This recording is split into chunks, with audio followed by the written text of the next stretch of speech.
Yes, magandang tanghali po sa atin lahat. For today's video, magluluto tayo ng dinengdeng with baboy. No? Magluluto tayo guys ng dinengdeng na malunggay. Napakasarap po guys.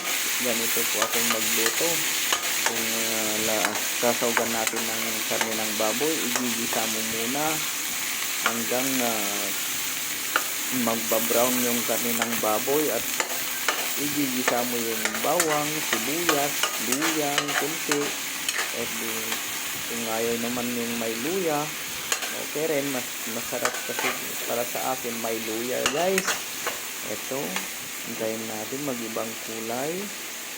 Ayan, haluin natin na ganito para mas masarap din.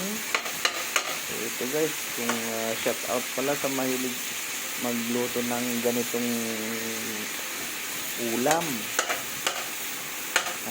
Meron tayo kasing nabili na malunggay, napaka-fresh na malunggay guys, bagong pitas, kaya manamis-namis.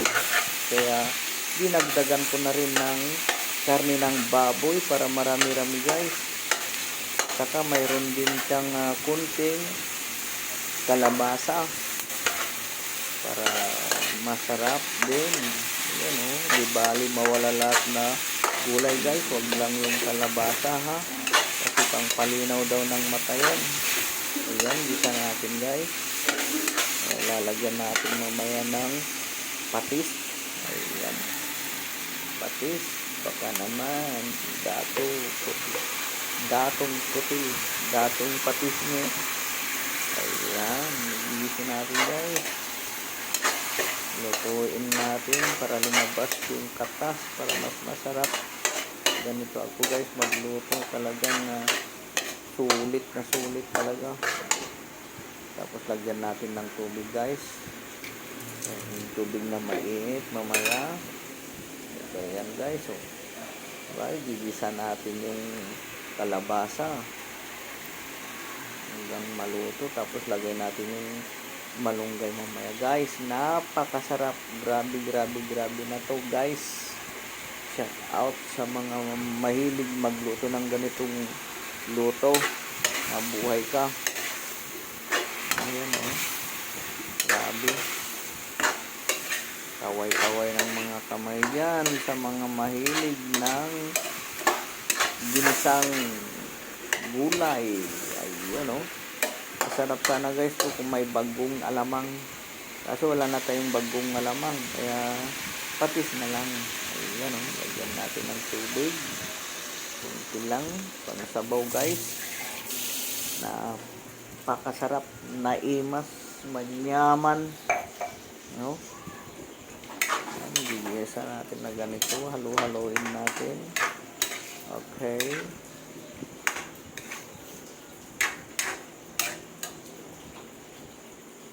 Right. Ayan guys. Pwede yung gayahin yung ginagawa ko guys. Masarap kasi. Takpan natin para mabilis kumulo guys. Ayan o, kumulo na. Okay. Okay. Hindi pa masyadong luto yung kalabasa. Gusto ko yung durog na durog. Ayan, medyo luto na guys. Ayan o. Tapos lagay natin yung, dagdagan natin ng tubig guys, kasi ito mawawala yung sabaw yan pag naluto na guys. Tingnan nyo. Ayan o. Ang sarap-sarap. Magandang hapon po sa atin lahat. Ito na po yung linuluto natin, malunggay with kalabasa. So, antayin natin bumulo para ilagay natin yung malunggay guys. Ayan, wala nang mekos-mekos, swak agad, rekta to the point na guys. Ayan oh, masarap guys. Ito man yung gusto kong luto talaga, malunggay. Ito yung gulay na hindi po nakakasawa para sa akin guys, no? Ayan o. Kung nga, kung walang karne yan, pwede na rin yung ano guys, yung tawag nito, sardinas. Masarap nga yun, sardinas, saka malunggay din.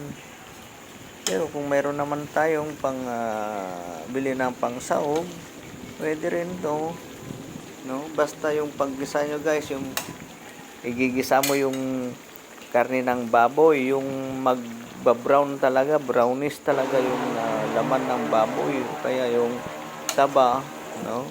Kailangan brown na brown talaga para yung katas, yung lasa, napakaalinamnam guys. Ano, medyo naluluto na, unti-unti nang naluluto guys.